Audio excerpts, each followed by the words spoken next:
Welcome to our second regular Hidden Epidemics session for this term. Today we're welcoming Dr. Samantha Vanderslott from the University of Oxford, who's here with us in Cambridge in person. And she will be talking about neglect and attention in global health in the form of neglected tropical diseases. So as usual, you will already have seen that we are recording this talk. It will go up on our new YouTube channel, but please be a little bit patient because we are still learning how to do that ourselves now that we've kind of moved up towards our own channel. As usual, we'll have the talk and then we'll open for discussion. Like I said, the talk will be recorded. The discussion afterwards will not be recorded. Over to you, Samantha. Thank you very much, Charlotte. And I have to say a big thank you for the lovely welcome to Cambridge. It's quite nice to actually come somewhere in person. And it's been about 10 years since I was last here, so good to check out the other side. And so what I'm going to be talking about are neglected tropical diseases, or NTDs. And this is as a health sociologist, so I'm based at the Oxford Vaccine Group at the University of Oxford. And I've been working mainly on vaccine attitudes and behaviours at the moment. So this was my PhD topic. And the session today will be about how NTDs have come to be neglected, and then how attention was directed towards them. And I think also in this particular case, there are wider lessons for global health. Please encourage people to ask questions and put those also in the chat, and I think there'll be quite a lot of time at the end for discussion. So I'll give you an outline of what we're going to be covering and how the case of NTDs demonstrates the ways of advocating for health issues and what the advocacy campaign for NTDs has been. So I'll begin with the tropical disease grouping. I'll talk about its historical origins in colonialism, and then how this changed with the end of empires and the emphasis on training and capacity building during the post-colonial era. I'll then talk about the listing of diseases and connect this to how a disease group has been standardized. Then I'll move on to how those diseases were repackaged as NTDs, neglected tropical diseases. What was the rationale? What went into new branding? How advocacy happened through a global advocacy campaign? And then I want to end with what's happening in endemic countries, because the story that I was tracking was coming very much from a global north perspective. So what are NTDs? Some of you might be familiar. But these are really a hodgepodge of of parasitic, viral and bacterial diseases affecting poor communities in Asia, Africa and Latin America. They involve hosts and vectors, including insects and worms and animals, and they have these very visceral and debilitating stigmatizing effects. So this very diverse grouping has come under one label, and as you can see here,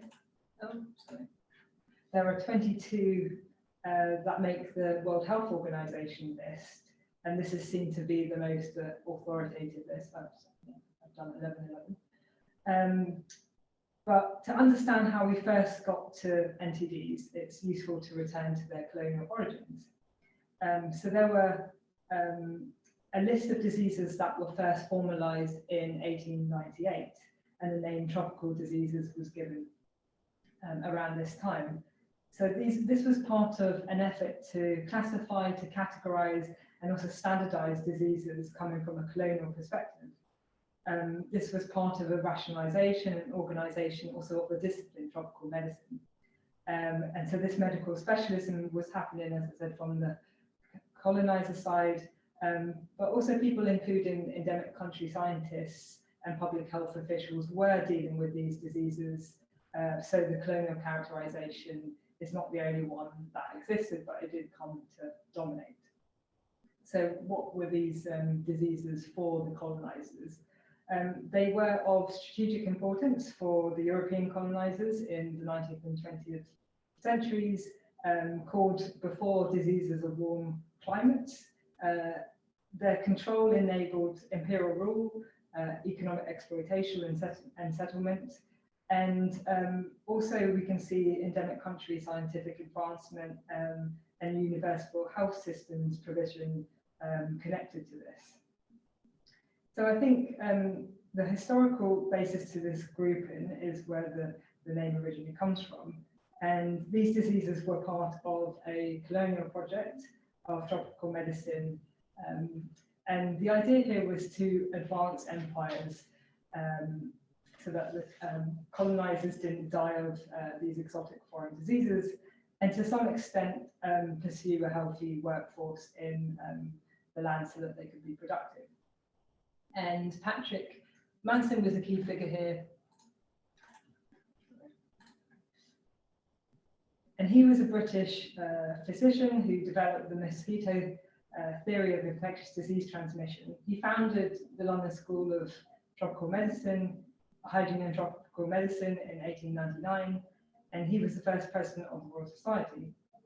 And at the turn of the 20th century, he actually listed 10 of the 13 and then later to become 22 NTDs listed by the WHO.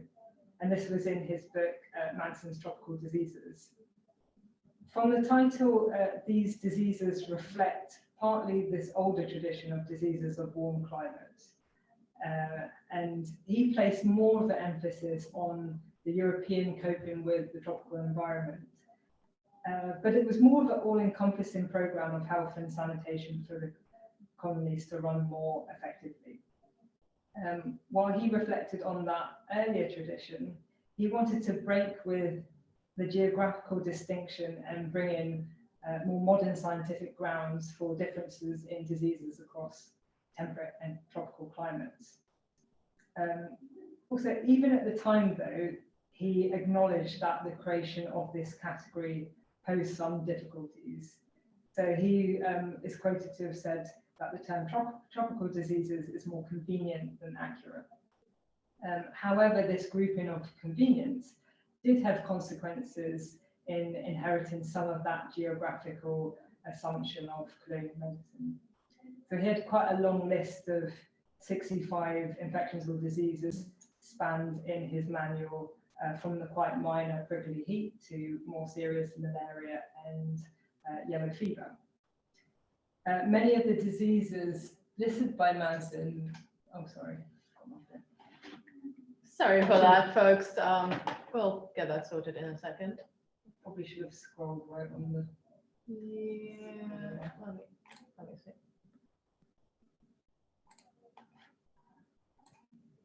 Apologies. We'll be back with that in just a second.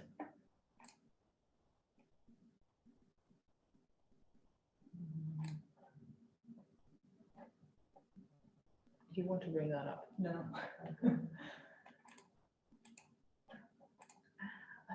Yeah. Okay, I just need to reach there. Yeah.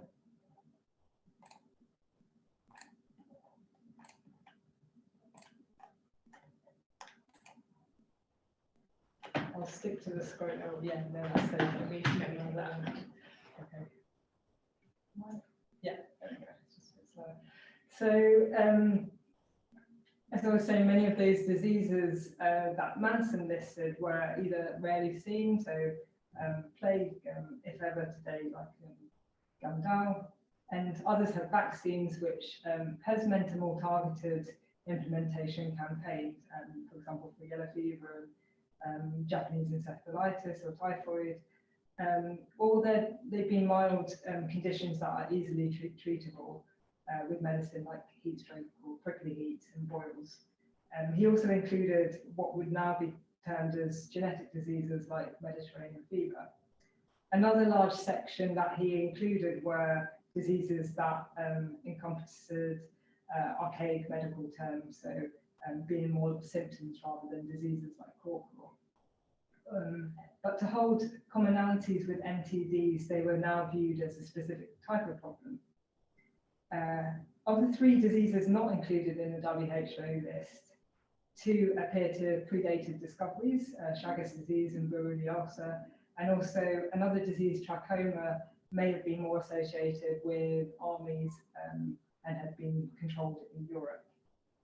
Finally, there are the time persistent diseases associated with poverty that were once pandemic and now cluster in the tropics, so malaria, cholera, dysentery. Malaria has since joined the big three grouping, and that has amassed a large amount of attention and funding alongside HIV, AIDS and TB. And cholera and dysentery, they're now typically called diseases of poverty, and maybe also diarrheal related. So they tend to be of most concern during humanitarian emergencies, and they can become epidemic. Conversely, rabies would now join the NTD group because it's clustering in the tropics, but at the time it was persistent in Europe, and that was for much of the 19th century, and likely why Manson didn't list it as being tropical. Also, Chagas wasn't described until 1909, and Borrelioso was only described a year before the publication. So you can see where the list has stemmed from.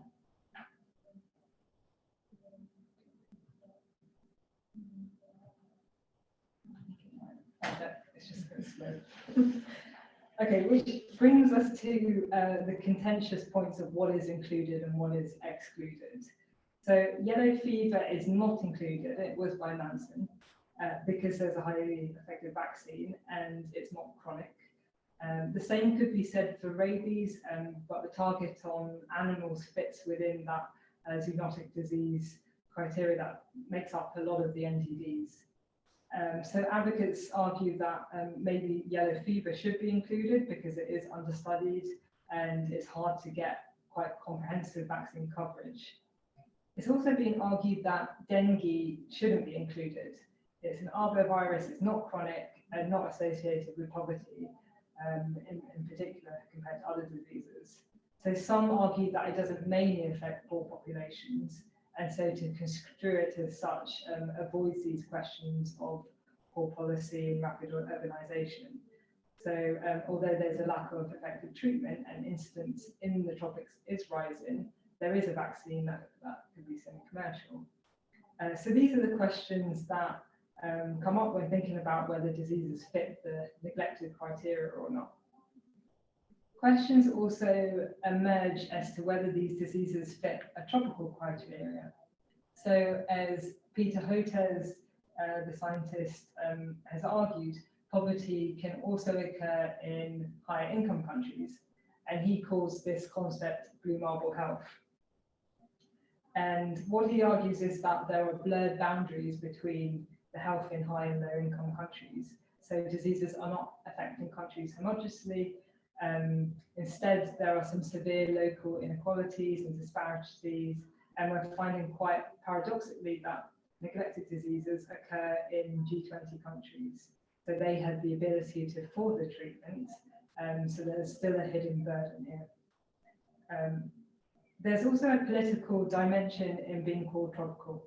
And post-empire, there was quite a pushback on the use of the term, a post-colonial challenge.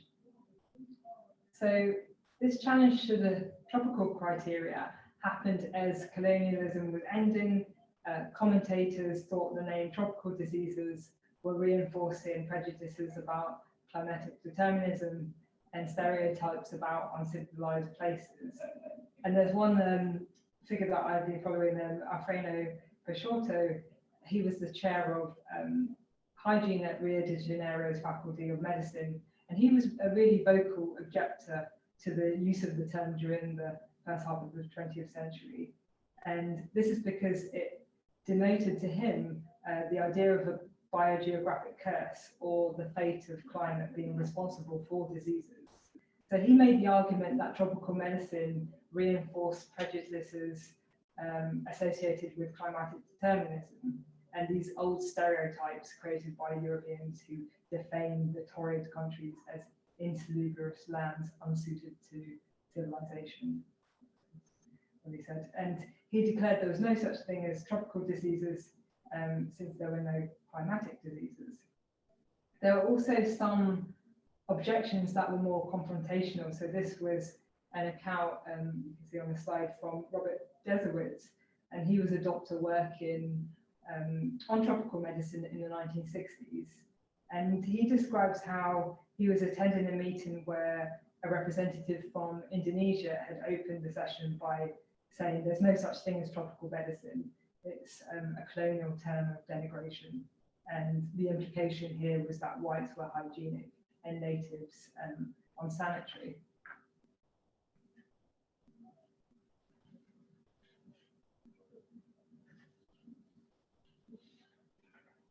There we go.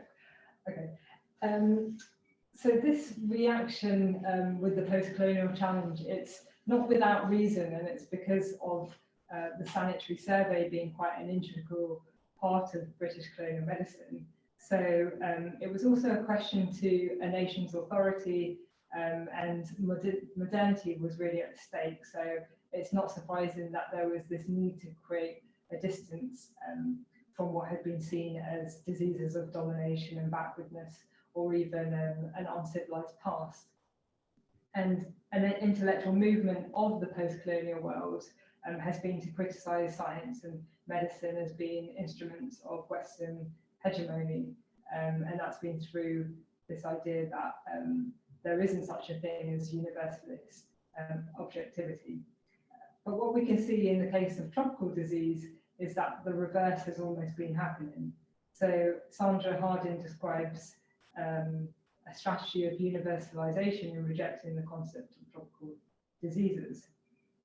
But something that had been proposed was whether international medicine might replace the term tropical medicine. I think, as you can probably guess, that change didn't really happen on a wholesale basis.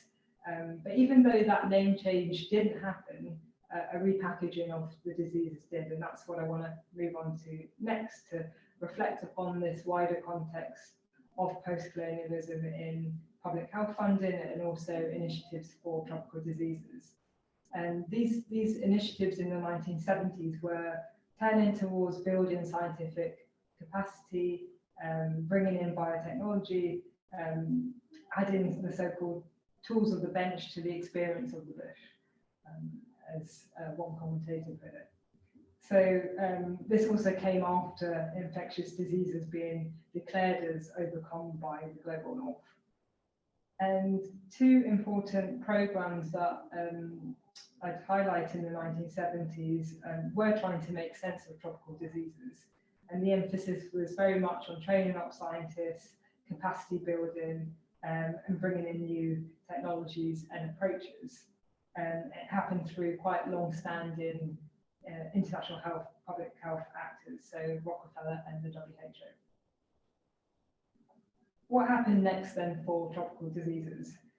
This is where I want to turn to where advocacy was thought to be needed to bring attention to a group of diseases in the early 2000s, and in quite a different context of global health. So the main instigators for the coining of NTDs and their associated advocacy has been directed at three scientists. So Peter Hotez, who was the president of the Sabin Vaccine Institute, and he had an interest in hookworm. There was also David Molyneux, who was a lymphatic filariasis researcher and was director at the Liverpool School of Tropical Medicine. And then also Alan Fennick of Imperial College London, and he created an NGO called the Schistosomiasis Control Initiative. And this had the idea to expand control programs for schistosomiasis in sub-Saharan Africa. So a creation story emerged around these scientists, and this was to document the emergence of NTD branding, pointing towards quite a small concerted group of scientists who had been working on NTDs and specializing in one or two specific diseases throughout their careers in quite top-ranking universities. And they had been getting frustrated that their unpronounceable diseases were being sidelined, that they needed better branding, they needed to attract funding and more resources. The WHO was also very supportive in this endeavour, so At the time, the WHO wanted to refocus on its poverty mission. It had lost some authority for being responsible for the big 3 high mortality diseases to other UN agencies, so UNAIDS to UNICEF to also the World Bank, and then the Global Fund and Gavi came along, and the Bill and Melinda Gates Foundation. So what these scientists had recounted to USA Today on the side was that they've been lamenting this lack of interest in parasites, and over dinner they founded the Global Network for Neglected Tropical Diseases, and they said to yank these afflictions out of the shadows. The next year at a meeting in Berlin, the WHO then formally rebranded this area of work, and it had previously been quite vaguely defined as other communicable diseases or other tropical diseases, meaning other than malaria, tuberculosis, HIV, AIDS, and calling it neglected tropical diseases. And at the time, the deputy director of the WHO had been at a meeting, and he announced, I'm going to create a department for neglected tropical diseases. The scientists had decided really that the diseases needed to become a marketable commodity in a competitive market for public health resources. And if we just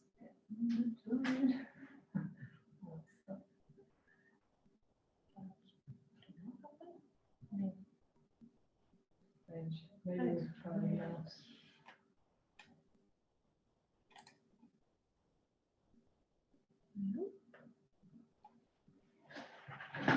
I'll try Yeah, I can keep talking. So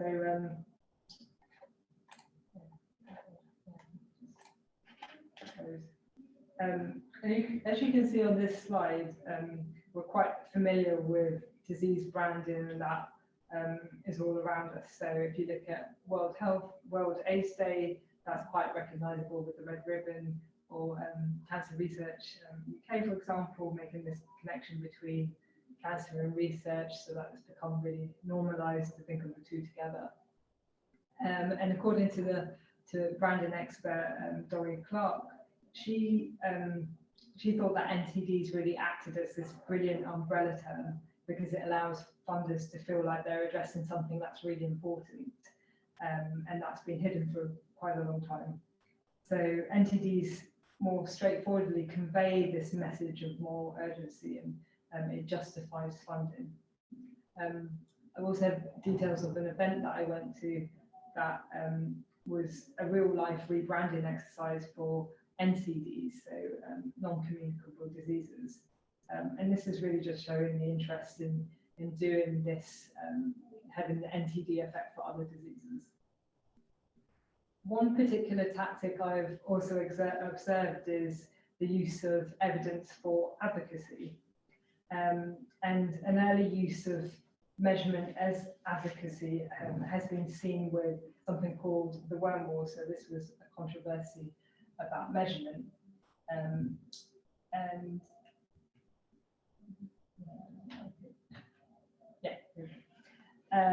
and so this was making an economic development argument to recommend that countries or regions invest in programs that treat children routinely with deworming drugs, with the idea that that would improve cognitive performance and school attendance. So what had happened was 2 development economists had conducted a randomized controlled trial to measure the externalities involved in deworming, and from there measure the benefit of deworming treatment for school absenteeism.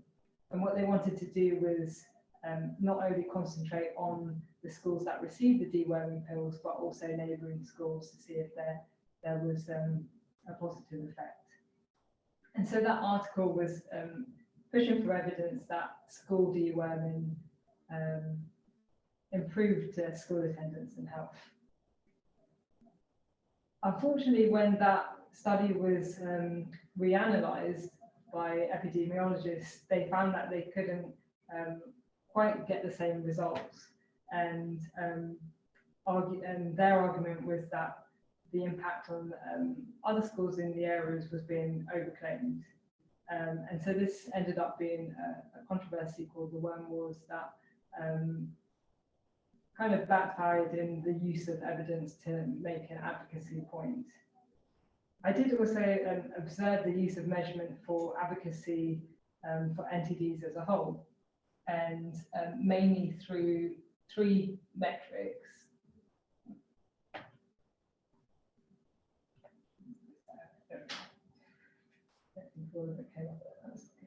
And so this was through the 1090 gap, which was a finding that only 10% of R&D was going towards 90% of the disease burden, mainly affecting poor people, or the DALI, which was able to show high diseases of burden for NTDs through this increasingly popular way of measuring not just mortality, but lives lost to disability, as many of the NTDs are disabling more than high mortality diseases. And then lastly, demonstrating cost effectiveness by showing how many of the drugs used to treat this core group of diseases could be provided at a low cost for high impact, so 50 cents per person. And these were ways to make the argument for intervening in NTDs, and it shows really quite a targeted rationale. Next, also on the international stage, what were the efforts being made for agenda setting?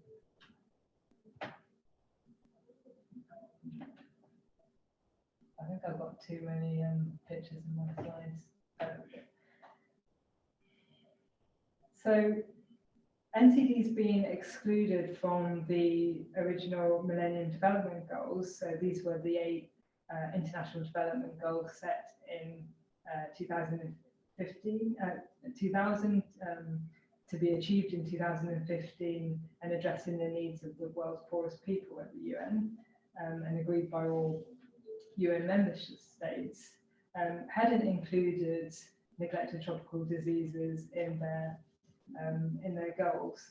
And that really started the ball rolling for an advocacy campaign to then raise NTDs up the global health agenda. And this MDG omission was used as a frame by advocates to highlight the neglect and led to subsequent inclusion in the SDGs, so the Sustainable Development Goals, and these were a larger set of 17 goals set in 2015 to be achieved by 2030. And the inclusion in the SDGs then entrenched NTDs as diseases within the global health policy agenda, and it really shows the achievements in funding and involvement of organisations to justify ongoing support from donors. So this was quite an important moment to be included, and with a credit really to the advocacy work by the time that this had happened. There was also another event that had happened in 2012, and this was called the London Declaration. And it was really a replacement event for the low profile treatment of NTDs at the Millennium Development Goals. So what was this? So it was a meeting of international politicians and pharmaceutical CEOs, and also heads of global health organizations. So people like Bill Gates, the director of the World Health Organization. And at the London Declaration, only 10 NTDs were addressed. The people who signed it had decided that these were the diseases that could be controlled or eliminated by the end of the decade. So they were more ripe for immediate targeted assistance. And this was also really in scope with early academic papers about how to deal with NTDs to integrate successful vertical programs, and also explains this heavy pharma company involvement. So what the London Declaration was really about was this continuation of existing drug donation programs and research programs, with some encouragement for further R&D. And as you can see here from the quote from Margaret Chan, who was then the director of the World Health Organization, they were acknowledging that neglect had happened, but there was now growing attention. And this is what NTDs had relied on through especially drug donation. By 2015, we see 850 million people were being reached by NTD drugs.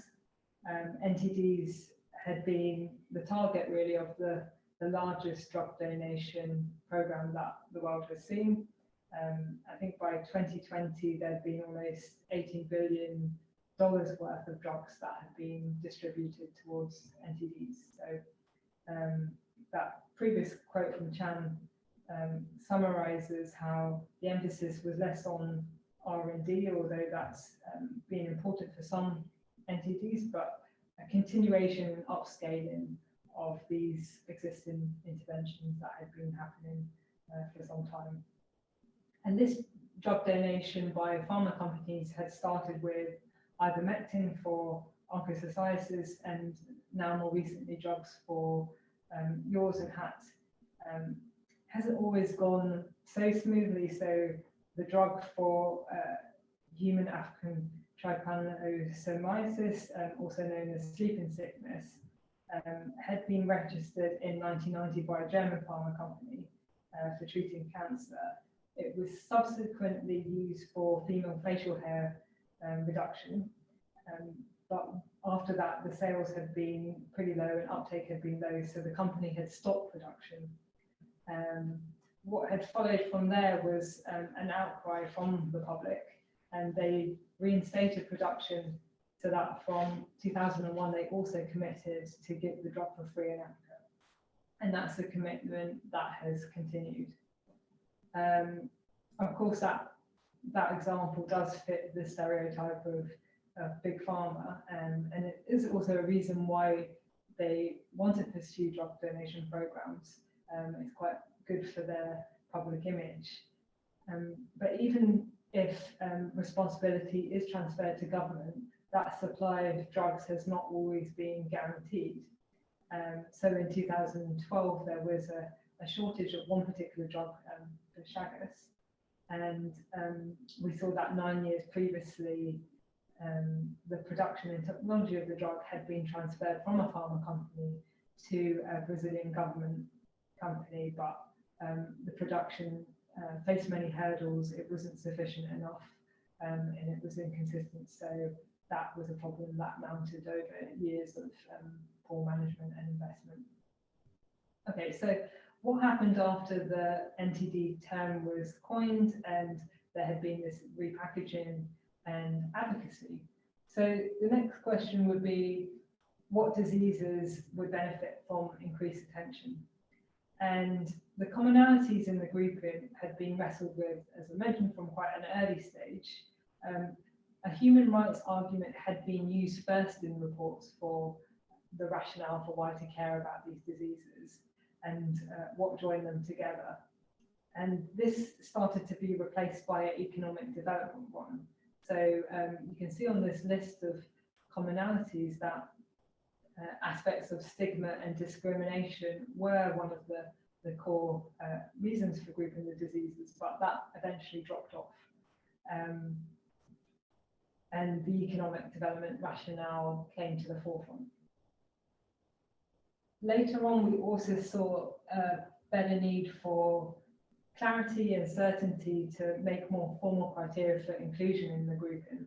So in 2016, we saw more of a focus on this, and criteria was introduced by the WHO STAG group, so the Strategic Technical Advisory Group for NTDs. And the idea here was to have a more systematic and technically driven process.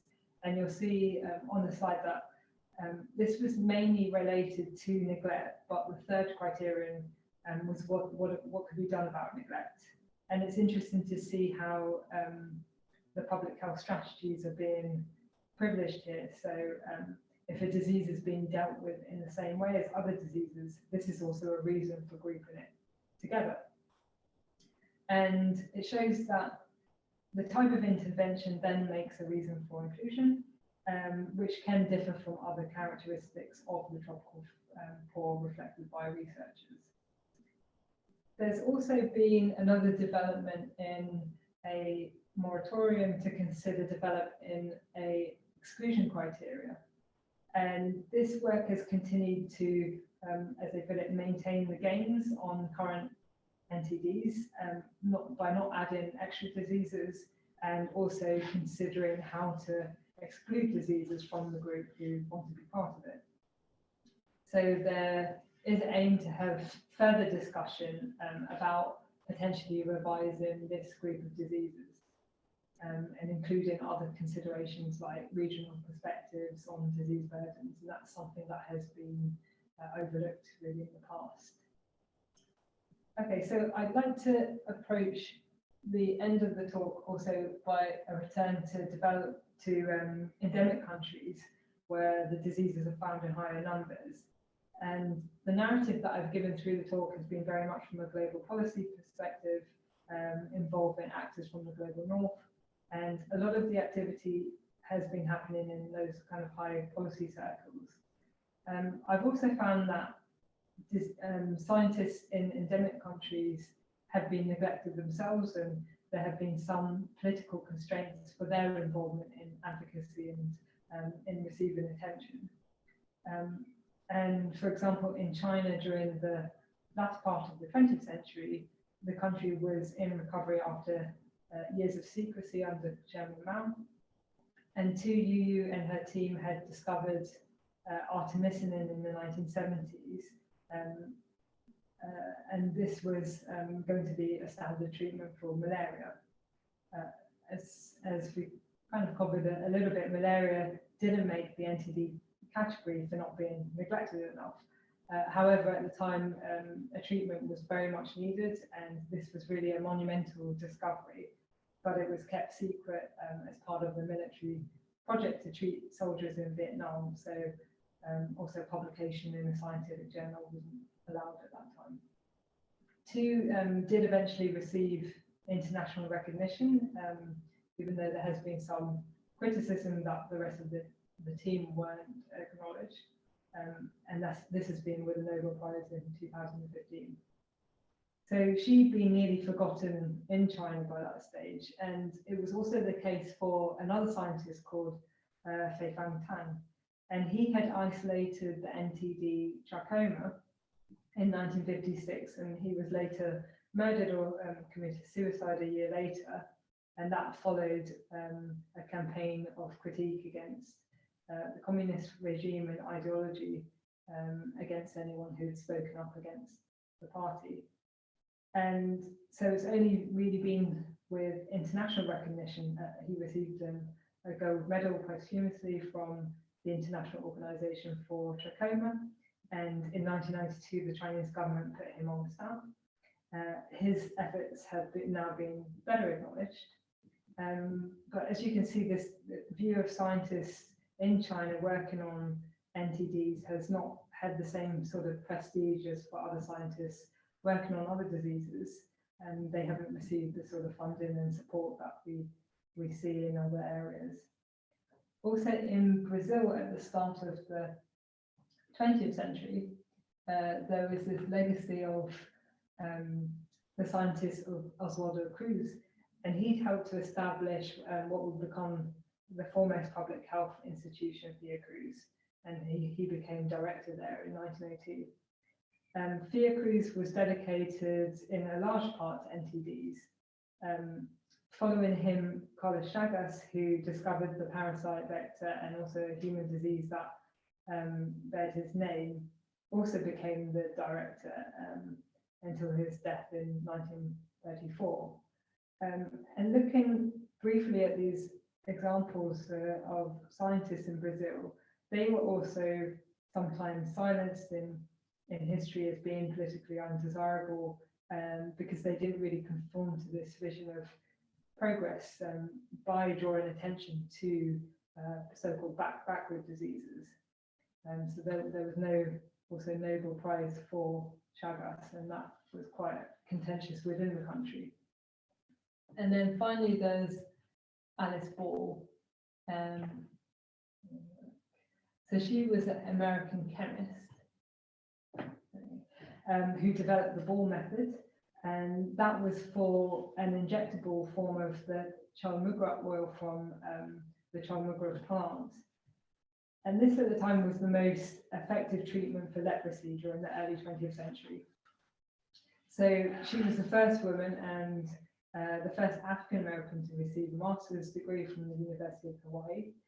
She was the first female and African American chemistry professor there. But she died at a very young age, at 24, and her contributions to science weren't really recognized until really well after her death. And that was partly because her supervisor had taken the credit for her work. In 2019, if you've been in London, you might have seen at the London School of Hygiene and Tropical Medicine, they added her to a frieze on the outside of the main building, along also with Florence Nightingale and Marie Curie, as women health pioneers that are now being recognised. And there's also been a recent short film called The Ball Method about her life. Okay, so I want to finish with some concluding remarks. And this is about more widely as with the idea of a standard disease group in like NTDs, and what creating a category like this and using branding does. And I argue that this is shaping those structures, the wider structures of inclusion and exclusion in global public health, where diseases are competing for attention, funding and resources. But there are many problems posed by such an evolving group, and we've touched upon the utility of universalist versus particularist approaches, and how naming today is also a brand, and what consequences there might be for what is included or what's not included. But I think what's clear is that there is this political currency in being in a list like NTDs, which has been successful in advocacy. But I can foresee many challenges in the future caused by this continually evolving group, and that colonial connotation also has not fully gone away. So I'm going to end there and very much welcome any questions or feedback, and hope to have a discussion about the topic. Thank you very much